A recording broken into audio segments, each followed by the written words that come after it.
In the summer of 1518, in the city of Strasbourg, something happened that still reads like a nightmare. A woman stepped into the street and began to dance. There was no festival. There was no orchestra. There was no celebration waiting for her. Yet she kept moving, hour after hour, day after day, until other people joined her. Before the episode burned itself out, dozens had danced, then hundreds were said to be affected, and the authorities were left watching a public crisis that made no sense even in its own century. Some people collapsed from exhaustion. Some accounts say people died.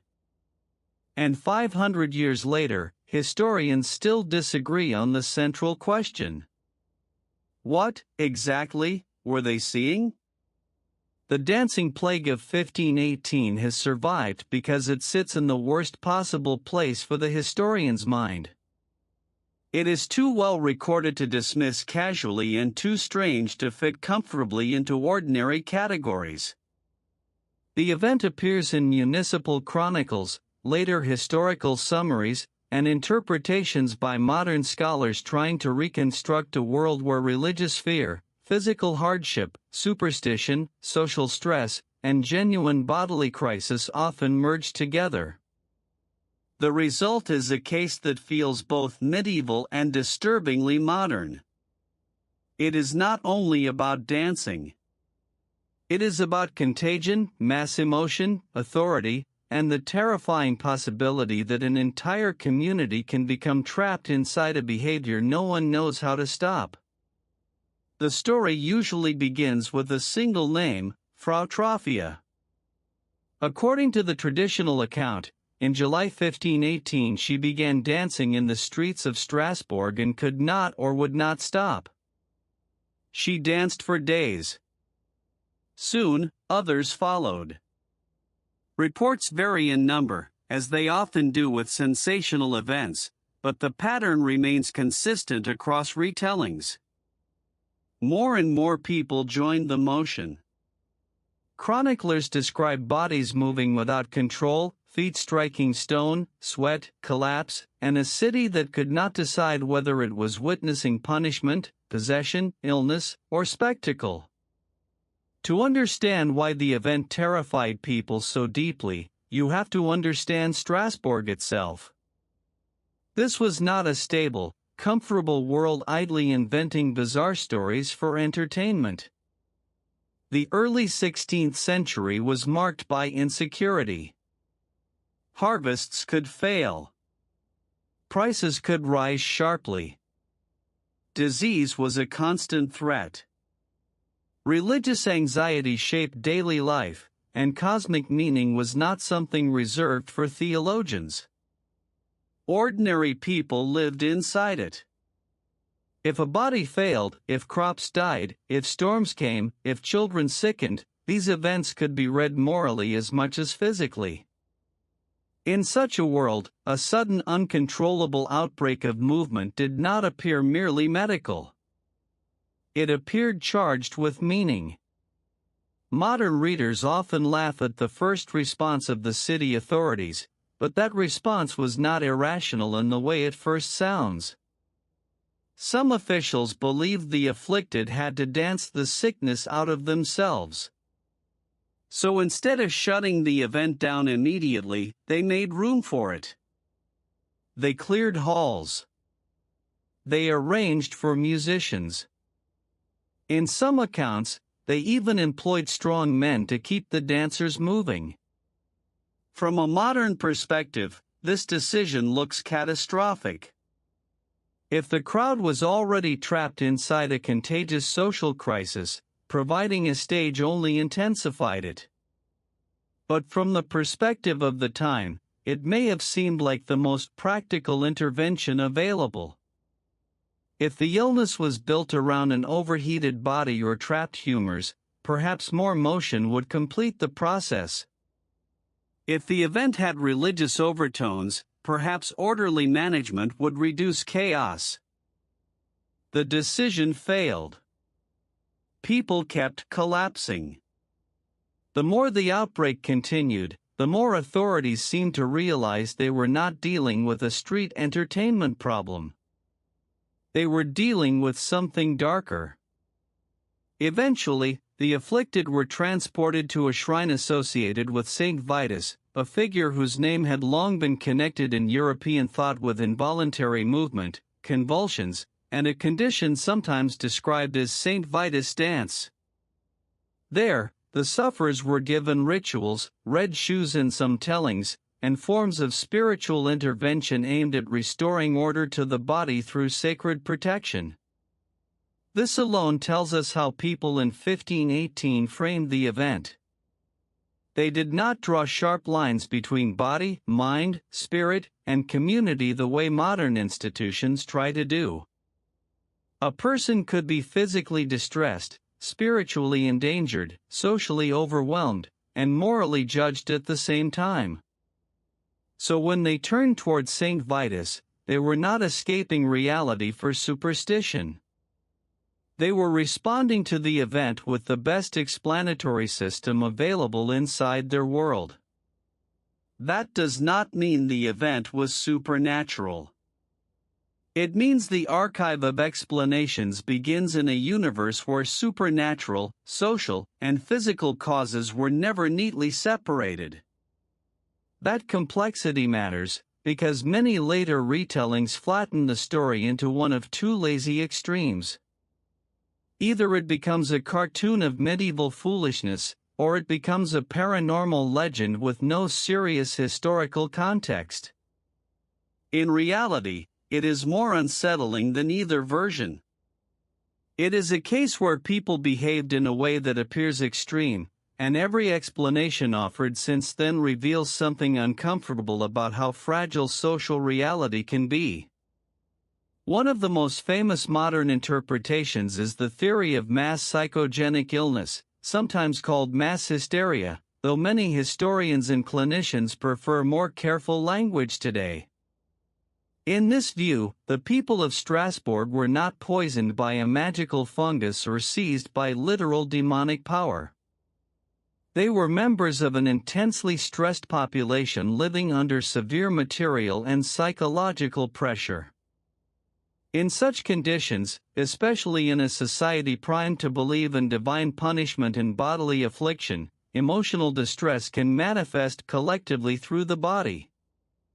One person begins. Others interpret it through a shared symbolic system.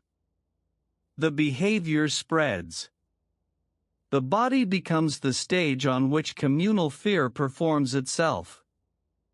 This interpretation has become influential because it explains several otherwise difficult features of the case.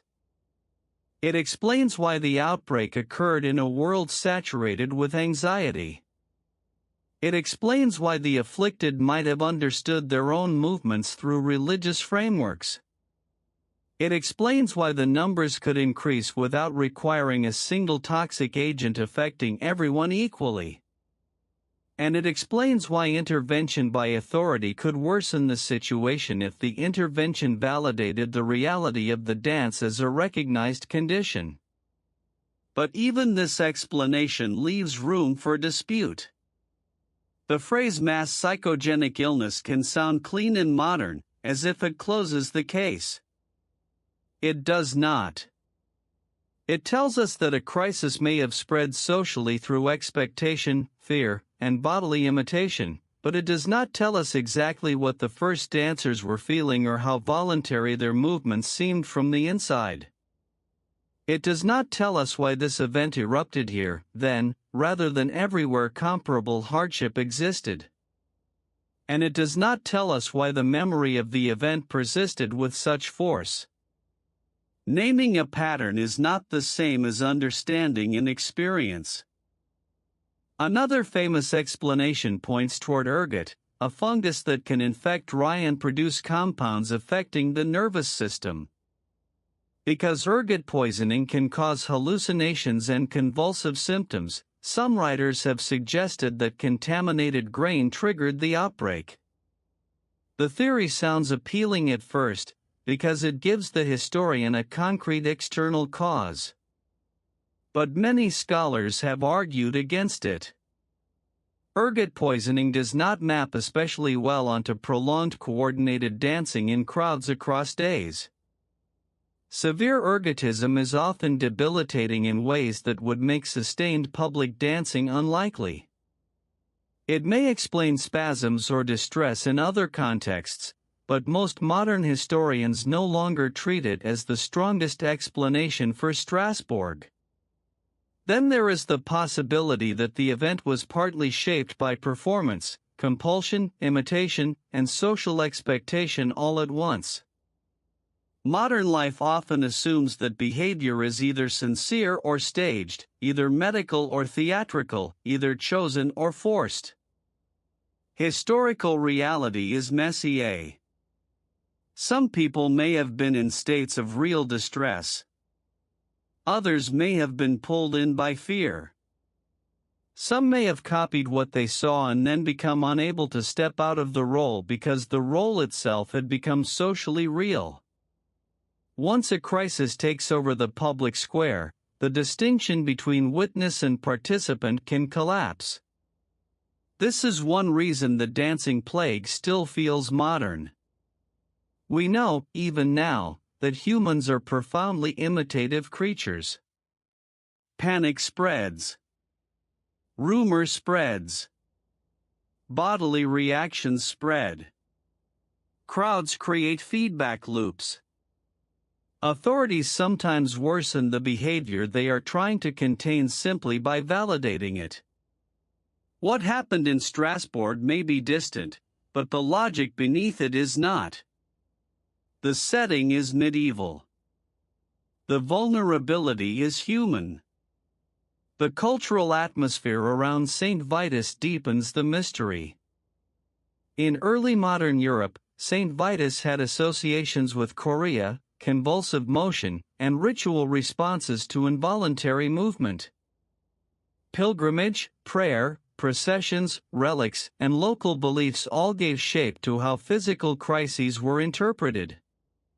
If a population already believed that certain forms of bodily agitation were linked to saintly punishment or intercession, then the body did not need to invent a completely new language to express distress. The language already existed. The dance had a script waiting for it. That does not mean people were pretending. It means their suffering, if suffering it was, arrived through a cultural grammar that made certain actions thinkable. Historians often forget how much culture determines not only what people believe, but how they physically experience fear in crisis. The people of Strasbourg did not possess modern psychiatric vocabulary. They possessed saints, curses, sin, humoral medicine, shrines, sermons, local rumor, and the collective memory of affliction. Their explanation systems shaped the event as it unfolded. The record of deaths is another contested part of the story. Some later accounts suggest that dancers died from heart attacks, strokes, or sheer exhaustion, sometimes at alarming rates. Modern historians are cautious, because contemporary record-keeping from the event is incomplete and later repetition can inflate numbers. But whether the death toll was small, uncertain, or larger than we can now prove, the key point remains: observers experienced the outbreak as dangerous enough to require intervention, and dangerous enough for the memory to persist as civic horror rather than comic folklore. What makes the case darker is that dancing was not, in itself, alien to the society. Public dance, festival behavior, religious procession, and ritual motion were all familiar. The terror came from the loss of context. A movement usually associated with rhythm, celebration, or ceremony had broken loose from its normal social container. It became meaningless motion, and meaningless motion is frightening. It suggests the body has stopped belonging fully to the self. That is also why later centuries could never quite decide how to classify the event. Doctors wanted to medicalize it. Clergy wanted to moralize it. Skeptics wanted to rationalize it. Popular writers wanted to sensationalize it. Yet none of those approaches completely erases the others. A body can be socially overwhelmed and physically endangered at the same time. A ritual culture can intensify a crisis without inventing it from nothing. Authorities can both misunderstand an outbreak and record it accurately enough for later generations to be disturbed. Some historians have treated the dancing plague as evidence of a population pushed beyond endurance by famine, disease, and desperation. Others see it as a rare but comprehensible episode of collective psychogenic distress. Still others warn that the event has been simplified by repetition and that later summaries may overstate its scale or uniformity. This caution is fair. But caution does not dissolve the mystery. Even the most conservative reading leaves us with a disturbing scene, a city where people entered an abnormal state of sustained compulsive movement severe enough to force a public response and memorable enough to enter European historical imagination for centuries. The power of the story also lies in how visually impossible it feels. Streets full of bodies that should be resting but cannot stop. Musicians playing for people whose motion no longer looks like joy. Officials standing at the edge of a crisis they do not understand. Priests, physicians, and magistrates all trying to translate the same event into different languages of control. No wonder painters, writers, and documentary makers keep returning to it. It is the kind of episode that feels almost allegorical, as if history itself were staging a lesson about human instability. And maybe that is why the event refuses to settle.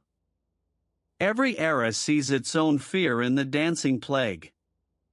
The religious age sees possession or punishment. The medical age sees pathology. The psychological age sees social contagion. The media age sees virality before media.